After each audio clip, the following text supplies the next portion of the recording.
you've got a good team for Ascot, headed perhaps by Emmett. He didn't shine at Chester, but something came to light that day, didn't it? Can you just explain what was the case with him? Yes, he was very disappointing, really. Obviously, he'd been off the track for quite a long time, and whilst he'd been sort of working really, really well at home, and we thought we had him there in sort of good order, and something sort of went wrong on the day.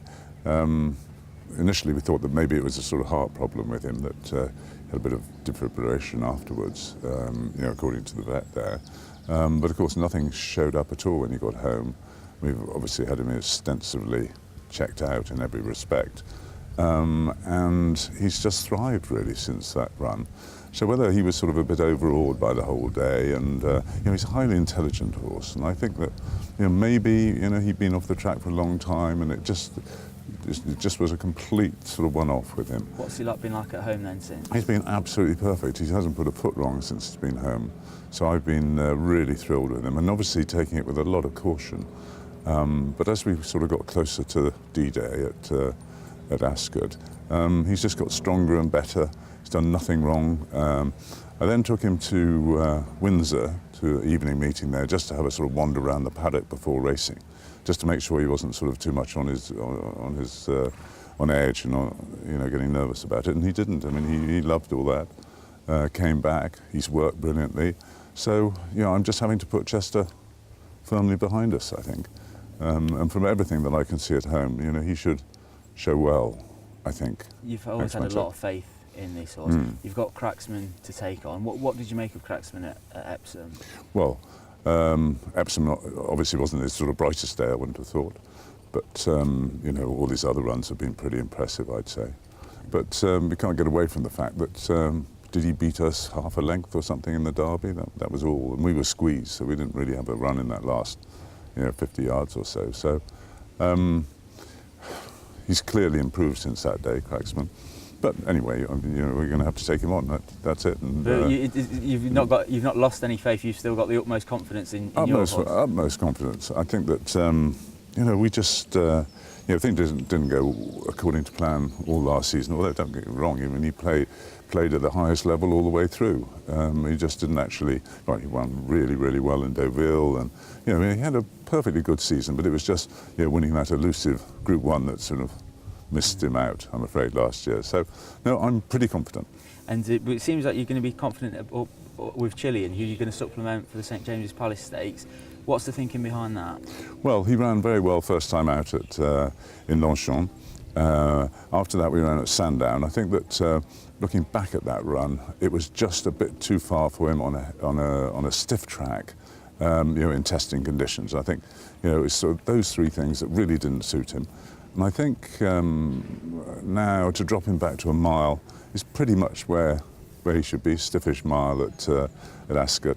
Obviously, it's a big ask to throw him in at that sort of level, but there's no reason why we shouldn't do it, I don't think. It's an open mile, 3-year-old miling division, do you feel? There's not a Frankel about to sort of dominate?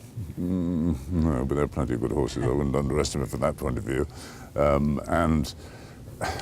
It's obviously a strong thing to do to sort of supplement a horse at this sort of late stage for a race like that. But I think he deserves it. I think that he's earned his place there, and I don't think we saw the best of him at Sandown. I just don't think that was his race. Although he ran a perfectly good race, but he took a lot out of it. He did a lot for other people to sort of set it up for them, other horses to set it up for them. So. And the horse that was in the St James's Palace Stakes, but I think he's going to go for the jersey, is Walk in the Sun, who's come to you from Jeremy Cedar. Has he settled in? Well, he hasn't run for us yet. He's been here for a couple of months. He's settled in very well. I'm really, really pleased with him. But I rather prefer sort of taking these horses. He's only won a couple on the all-wet. When I say only, he's won them pretty convincingly. But it's his first time on the turf. I do believe in taking these horses sort of slowly. I think the St James's Palace, first time off on turf, first run for us, is just a big ask. So I'd much prefer to start him in the Jersey Stakes, Group 3. That's where he ought to be. And from what you've seen of him here at home, you like him? I like him, and I think he should put up a big run. And another you'll be hopeful of a big one is Wilhelmina, who did you proud at Epsom on Derby Day. Yes. At that day, you weren't were you still leaning to what you were going to do with her? But is she going to go for Ascot? Yeah, I think immediately after that, I sort of wrote off Ascot on the basis that it was going to come too soon for her. And we had plans to run her in Deauville later on in July. Again, I don't particularly, she's a lovely filly and I just don't want to overdo it. Having said all that, I mean, she came back and she just sparkled since that run. It seems an opportunity that we should go for. Yeah, she'll definitely a run. repeat of that Epsom run, you'd hope would put her bang in the mix. I think it's got to, hasn't it, really? And she didn't have a terribly hard race there, although any race is obviously hard at that sort of level, but I think she won pretty convincingly. And I can see no reason why, she shouldn't run another big race. I mean, certainly what we can see at home, she's strengthened on. I think that those Zoffinies, I mean, they do come on for a bit of age. So, no, I'm pretty excited about her. And another one I'm sure you're excited about is Advertiser 2-year-old. He won first time out at Newbury. Yeah. There was plenty of confidence about him that day. How's he been since? Yeah, well, he's come out of that very well.